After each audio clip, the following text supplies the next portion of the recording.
Sur la route nationale numéro 2, impossible d'aller à Djambala, Mpouya et Gamboma jusqu'à Ouesso sans passer par Ngo la boussole. Dans cette communauté urbaine, située juste à ce grand carrefour du département des Plateaux, les taxis-motos sont l'unique mode de transport en commun.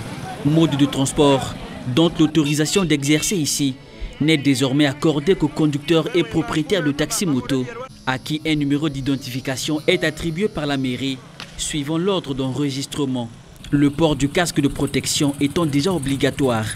Chaque taxi que vous allez emprunter, son numéro est derrière. Donc c'est déjà un acquis, mon cas d'accident. Donc c'est facile pour référer la personne. Il est apparu un moment où ces taximens motos, en tout cas, provoquaient des accidents et il était très difficile de les repérer. Nous avons en tout cas résolu de les identifier en ayant éventuellement toutes leurs données individuelles, leurs photos identité, leur carte nationale d'identité et leur acte de naissance.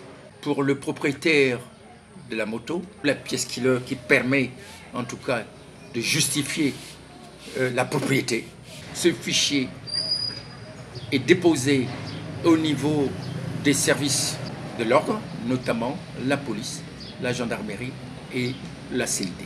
Depuis son arrivée à la tête de la mairie de Ngo, Sébastien Magloire-Nté travaille également pour la limitation de la vitesse sur la voie principale, une lutte contre l'insécurité routière dans la localité.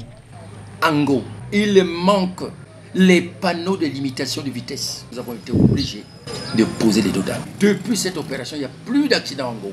À l'image de Ngo dans les plateaux, voire d'Ouando dans la cuvette, où l'activité des taxis-motos est rigoureusement réglementée, les autres localités, surtout la ville de Brazzaville, devraient mettre de l'ordre dans ce type de transport public qui devient aussi bien incontournable que pourvoyeur d'emplois non négligeables à travers le pays.